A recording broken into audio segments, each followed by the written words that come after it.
feel your max with Brooks Running and the all-new Ghost Max 2. They're the shoes you deserve, designed to streamline your stride and help protect your body.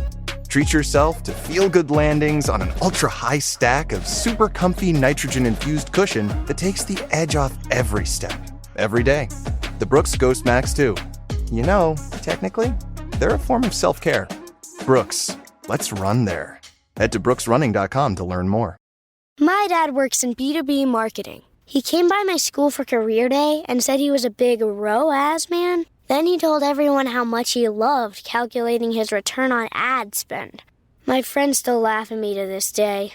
Not everyone gets B2B, but with LinkedIn, you'll be able to reach people who do. Get a $100 credit on your next ad campaign. Go to linkedin.com/results to claim your credit. That's linkedin.com/results. Terms and conditions apply. LinkedIn, the place to be, to be. The Dental Download podcast is your source for insight from conversations with fellow dentists, specialists, and leaders in the industry. With new episodes every Monday morning, I'm your host, Dr. Haley. Let's get into this week's episode. Raise your hand if you've been putting off getting disability insurance. Jim Kachmar from Doctors Disability Specialists can help educate you about your options. I have personally worked with Jim to ensure that my strategy is appropriate for me. He took the time to explain key terms and make me feel really good about my decision. If I were to describe Jim in a few words, I would use knowledgeable, kind, and collaborative. Jim can be reached via email at james.kachmar@ddsteam.net, or you can call him at 207-671-2216. His website is www.ddsteam.net/team/Jim-Kachmar. Reach out for a no-obligation complimentary consultation today. No compensation was paid to this client for their testimonial. Their experience may not represent the experience of others nor predict future results. Thank you again to Doctors Disability Specialists for working with me on this episode. All right. Hello, everyone. We have a guest here today. So Dr. Grissom, thank you for joining us. Can you tell us a little bit about who you are and your background in dentistry? Cool. Thanks, Haley. I'm so excited to be here and to be able to just kind of chat with you today. So my name is Austyn Grissom, and I'm an endodontist in South Alabama, so really close to the Gulf Coast. So let's see, I graduated dental school in 2018. I'm from Alabama originally, and I did my undergrad at Auburn and then went to UAB Dental School, which is in Birmingham, Alabama. I practiced for 2 years as a GP, and then I decided to go back. I guess I decided to go back after one, but applied, got in, and then I practiced for another year while I was waiting. And then I did my endo training in Houston. So I did it was 26 months. So just a little over 2 years there. And then after residency, I opened my own private practice back in Alabama. And that's where I'm at now. So we opened in December of 22. And so we've been open just a little bit over a year. So that's kind of where I'm at. Awesome. So looking back on the process of deciding, okay, I want to specialize in endo, when did you figure that out, and what are some of the things you did that kind of solidified that decision for you? Great question. So I feel like maybe this is probably pretty common, but I think a lot of people start dental school and you've had like a really good experience with an orthodontist. And so I was one of those people. That was kind of part of what got me interested in dentistry, was just kind of my experience with ortho. And so at first I was like, man, I want to be an orthodontist. And then as I got into dentistry or dental school, I guess, kind of got further into the curriculum, I realized what I loved about dentistry was somebody walks in with a problem and I can fix it and then we're done. Right. And so I was shadowing ortho and I was like, my gosh, it takes 2 or 3 years. And again, that's awesome. And I think the power of orthodontics is awesome and all the things that they can do. But just for me, personally, I was just man, I really like restorative dentistry. And so I really enjoyed surgery. I liked endo, and ultimately really just everything that you get to do as a GP.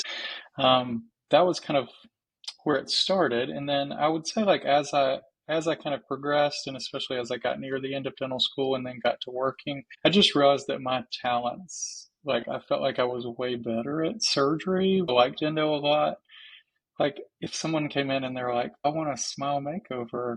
Ooh, like, am I the guy for that? I just was never, like doing composite veneers or something. It's like, I can do it, but I don't know that that's what God put me here to do. So anyway, so that was just kind of one of those things where I just tried to really look at, okay, what do I feel like I'm naturally better at? What do I enjoy? And kind of that's kind of what led me here. Gotcha. And when it came to applying for residency, how did that process go? So, endo residency is the one specialty in dentistry that doesn't use a match system, which I do feel like is a huge disadvantage for anybody who's applying, because how that works is basically, let's say, you're in Michigan and you're like, great, I want to go to Michigan endo, but I want to be an endodontist, so I'm going to apply like everywhere. So wherever you get the first interview, they make offers typically that day. So let's say that you interview in Puerto Rico. They have a great endo program, but that's a long way from Michigan, right? So you interview there and they're like, hey, Haley, we offer you a spot. You pretty much have to take it. And I mean, a lot of the program directors, endo is a pretty small world. And so, like, if you turn down a program, they definitely kind of talk to each other. So it's one of those things where if it was a match system, it would be really nice to be able to kind of apply everywhere, but then pick, maybe what is the best for you. But it really does kind of just come down to where you get in. And so for me, when I was applying, my wife was actually doing a residency in Houston. And so I only actually applied to one school, and I was very fortunate to get in. So that worked out well for me. But even if I had applied to 30, it's just like wherever you interview, if you get in, then that's kind of it. So how long do they usually give you if you're accepted as like time to make the decision? Like a week, like not really anything? no, it's like I know someone who they had interviewed at a school. Usually the interviews are pretty much like back to back. Like there's like it's in July and you're the first couple of weeks. But like I know someone who was applying last cycle who interviewed somewhere on like Tuesday. Then they were at an interview on Wednesday and they got a call in the middle of the interview and they like pretty much pressured them on the phone to accept. And so they just like left the interview they were at, which I just think is kind of crazy. I think typically they would give you maybe 24 hours because you need to discuss it with spouse and stuff like that. But it's definitely one of those things where they're trying to fill their class because all the other programs are kind of doing the same. So it is kind of a crazy process. I usually recommend to everyone just kind of, I would only apply to places where you could truly see yourself living, going to school there, paying the tuition, all those things. And then that just kind of, I think that kind of simplifies it for sure, because then you're not put in a situation where you have to accept or not if it's really somewhere you don't want to be. Yeah, that makes a lot of sense. Do you feel like the programs are generally kind of standardized in terms of how they're teaching the residents, or would you say that there's notably some that are a lot stronger and more that? Yeah, that's a great question. I think it's probably a lot just like dental school. So like, some programs are going to be much more like, CODA has, these things for accreditation. So you have to do, I think, 60% of the residency has to be devoted to clinical. So there are definitely standardized things about each program. But I definitely would say that there are a lot of programs that are, maybe more research heavy and some that like don't do research at all. And then, like Houston's program, we do a lot of surgery in that program, which is, for me, that was like a huge strength. I really like that about the program. And then I have friends in other programs where they don't do like any surgery and they might like that too. So, it's just one of those things where it just kind of has to kind of fit. I would say one of the notable differences, and if somebody's listening to this who's interested in applying to endo, a good question to ask programs is to kind of ask about what they're doing to prepare residents to become board certified, because board certification is very important, not only for the specialty, but also for your career. Where I practice, I'm one of 5 endodontists in the county where I'm at, but I'm the only board certified endodontist. And I have a lot of patients who come to me based on the credentials alone. And I'm certainly the youngest, least experienced, but I do have kind of that, I guess, pin on my coat. If you're a prospective applicant, I would certainly encourage you to look definitely pursue that as a kind of make that one of your career goals. And when you're looking at programs, I mean, Houston's program for me it made it, I wouldn't say easy because it's a tough process, but definitely everything that we did in the residency, it prepared me to, document my cases the right way. We had mock oral exams and stuff where whenever it came time to do the actual steps, it was just kind of what I was used to, which is great. So that I think definitely is something that might distinguish one program from the other. What exactly does the boards entail to get that certification? Good question. So it's like a three-step process. So every part of the CODA accreditation for endo residents, just in the country, everyone has to take the written board exam before you finish residency. That's like a 98, 99% pass rate. It's still very stressful to study because you're like, man, there's 1% that fails. And you're like, oh gosh. I mean, I think even at the meeting, I was at the AAE meeting last week, and I think it might have been 100% pass this last year. So it's very much doable. Like if you show up and finish the exam. And so the written board exam is kind of like everybody usually does that part. And then there's two more steps. There's an oral board exam, which they offer that 2 times a year in St. Louis. And that is pretty much, I would say, the biggest hurdle because it's kind of scary to you've got these endodontists at the end of their career. They know everything. They've been in academics for 40 years, and you go in a room. So there's 3 different scenarios that are 30 minutes each. And they go down, just a bunch of questions, and you have to just answer it and give literature to cite your references and explain your thought process. So that's a little bit daunting, but that goes back to if you've kind of had that preparation in residency, it certainly helps. The third and final step is a case portfolio. So you have to submit 5 of your own cases, kind of a combination, 1 surgery, and then 4 different kinds of molar root canals. 2 of them are usually retreat and 2 regular treatment. And they have to have a 1-year follow-up. So that's kind of the last step. So you're usually just getting people back for the 1-year checkup can kind of be a little bit of a hurdle, but at some point you have enough cases where that part is doable. But the oral board exam is a little bit stressful, at least. So glad that one's behind me. I'm sure. For keeping up your credentials, is it just continuing education, or do you have to do any kind of re-exam for endo?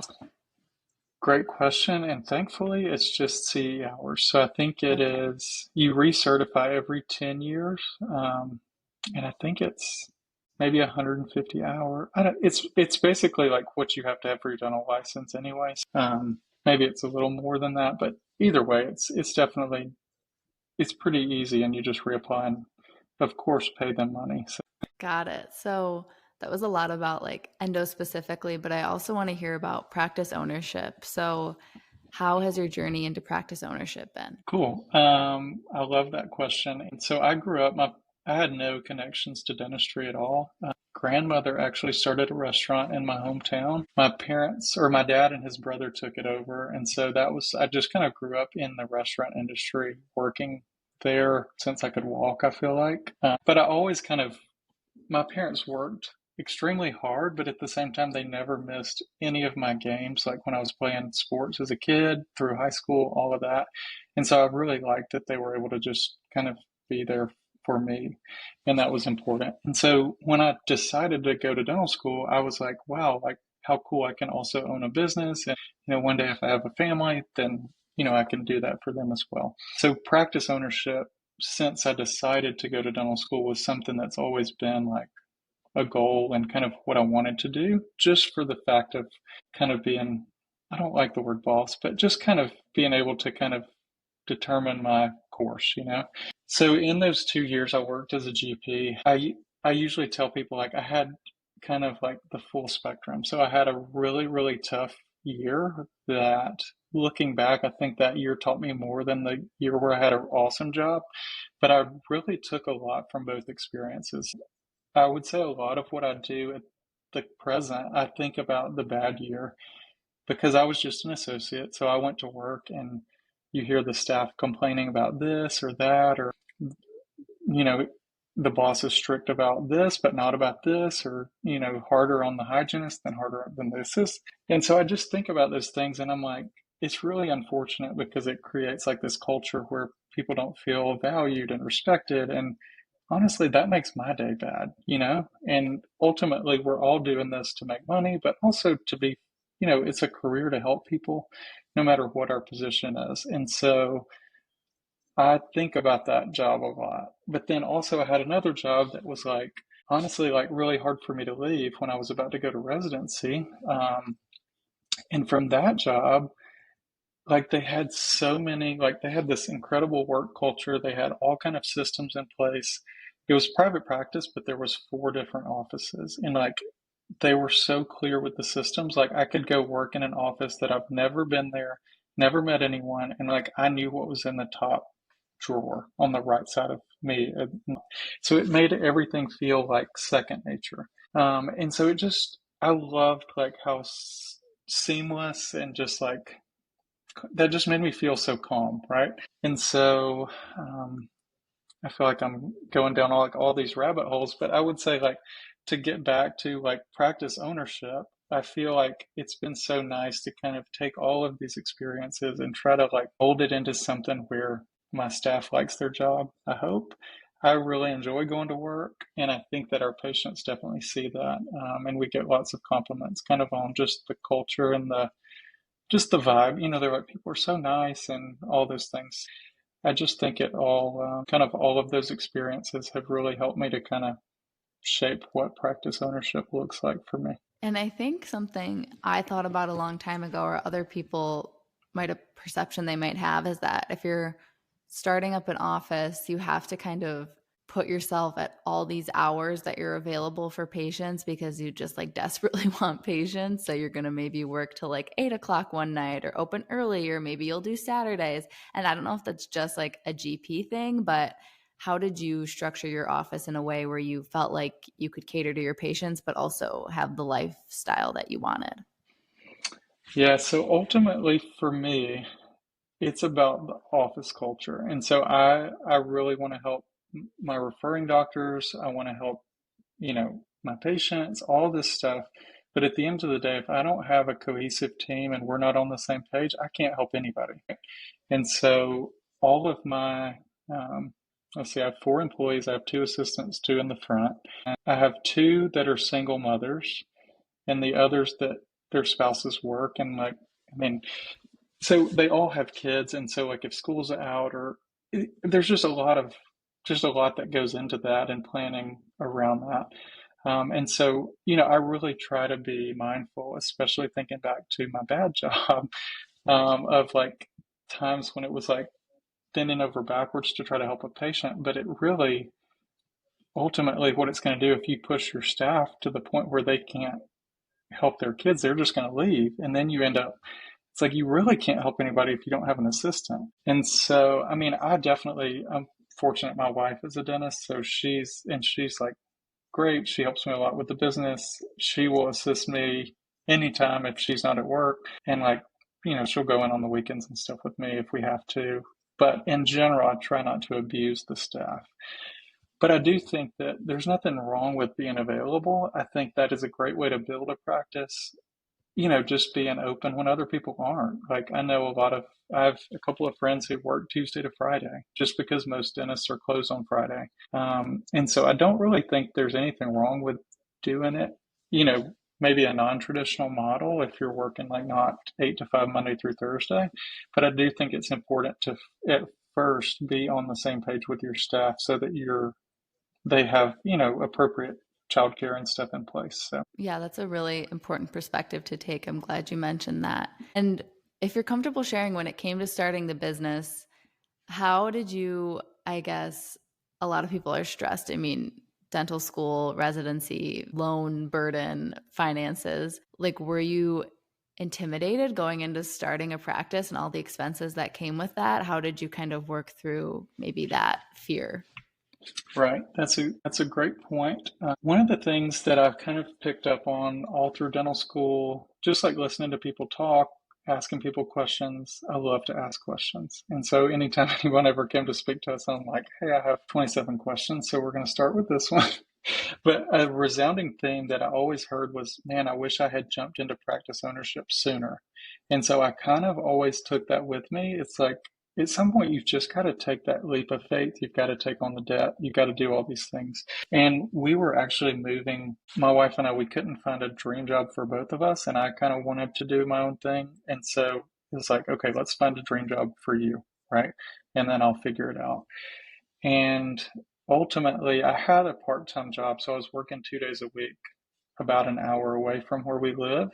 And so I would say, first of all, I had that job. It's just like, I was like, okay, if I work 2 days a week here, I can at least pay. At that point, I had one and then two staff members. I was like, I can pay their salary. And to this day, I drive like a 2005 4Runner. Like, I don't have anything glamorous, I mean, we have a little ranch house.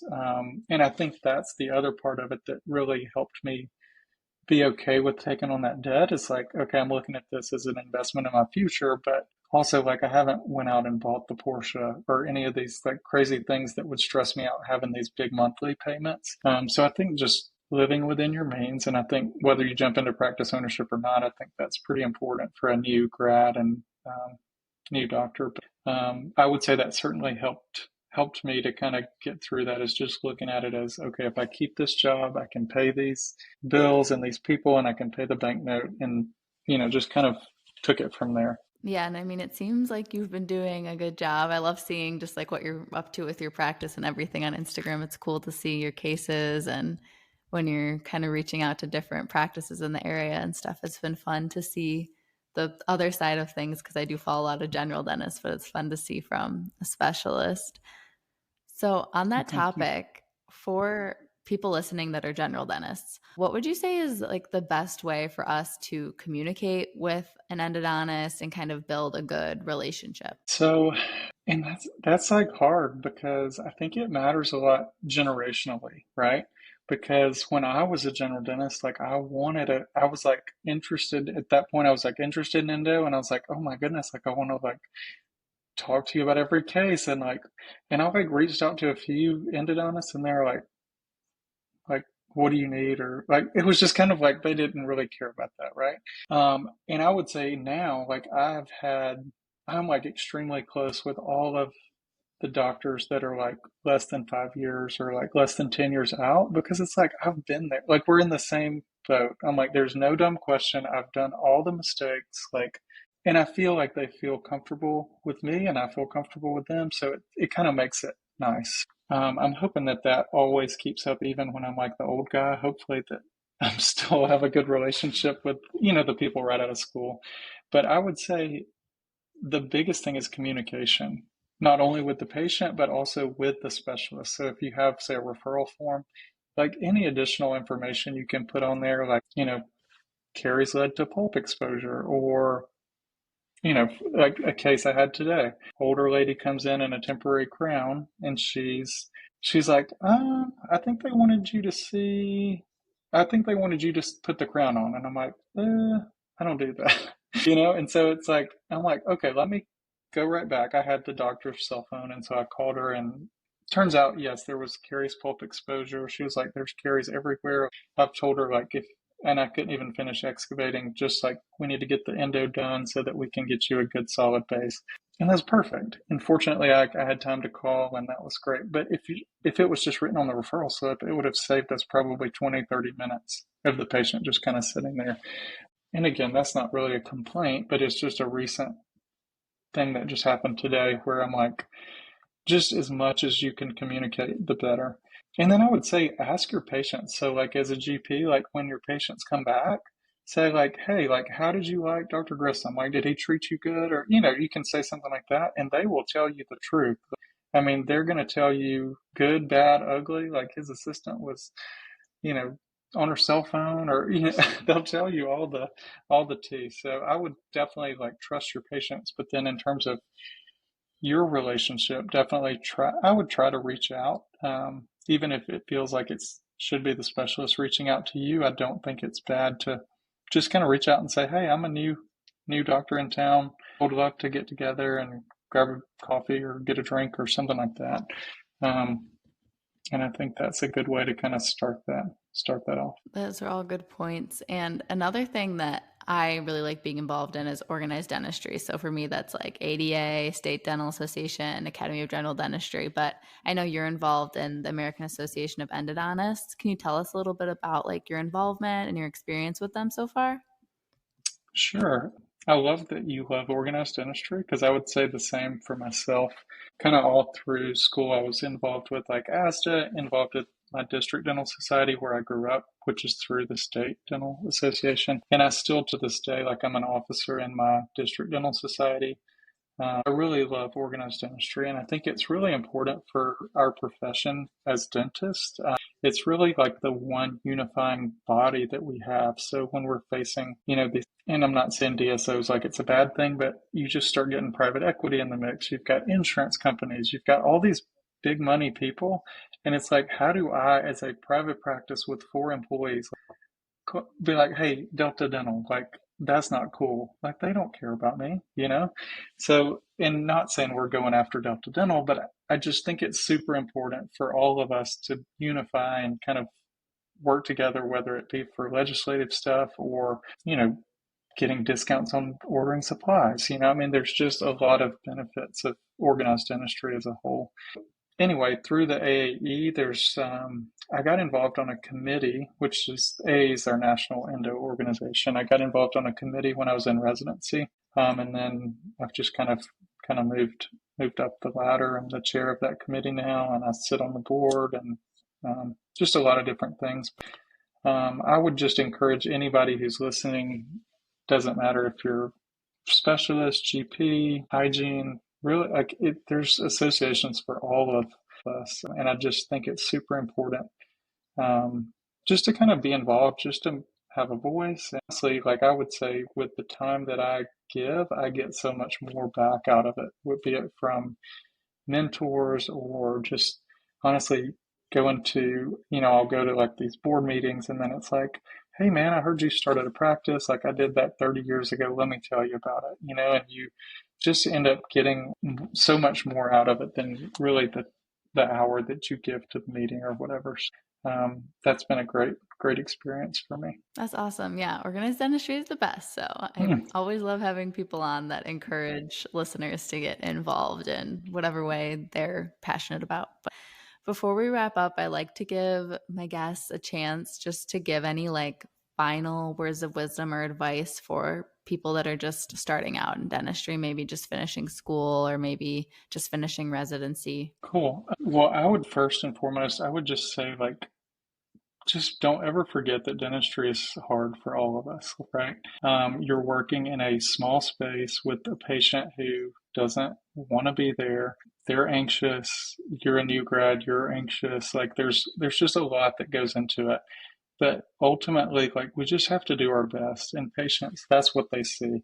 There's like some quote, and I just always kind of, when I try to be all sciencey and just like, quote the literature, I'm like, just be quiet, because patients, they're not going to remember what you tell them or like what you said to them, but they're always going to remember how you made them feel.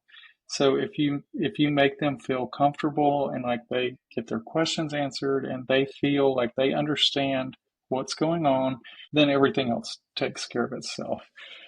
And then the other part of that I would say is, I just feel like whenever you get out, you're in this first job or, first phase out of dental school, there's a lot of like, we're switching from like textbook dentistry where you've been in a dental school and everything is like perfect. And you like join this practice where these people have been like unsupervised for all these years and you're like, what is going on? Maybe it's not like that for everybody, but it can happen. And at the end of the day, like, I think if you put yourself in that chair, like if you're that patient, what do you want on your own tooth, right? Don't think about production. I mean, hopefully you don't go buy a boat or a car. Obviously you got to get to work, but don't think about the money. Like think about taking good care of people. And that is going to make you so much more money than anything else, because when you take good care of somebody, you make them feel like they're heard and respected and they understand and they're on board with all that stuff. They're going to go tell everybody they know, like, I found the best dentist, and they're going to be your best kind of referral source. So if you really just take everything else away, just like be kind and be like, slow down, take time to, do you have any questions? All of those things, and just make sure that people feel comfortable in your care. I think, everything else kind of will take care of itself. That's awesome. It's very uplifting to hear. So thank you for ending things with a nice positive message. If people want to ask you any specific questions, is there a good way that they can reach out to you? Sure. Probably through Instagram is probably the easiest way. So my handle is at Grissom Endo, GRISSOMENDO. Or if you want to email me, it's acgdmd@gmail.com. Thank you so much for everything today. It was a really nice conversation, so I appreciate it. Yeah, thanks for having me.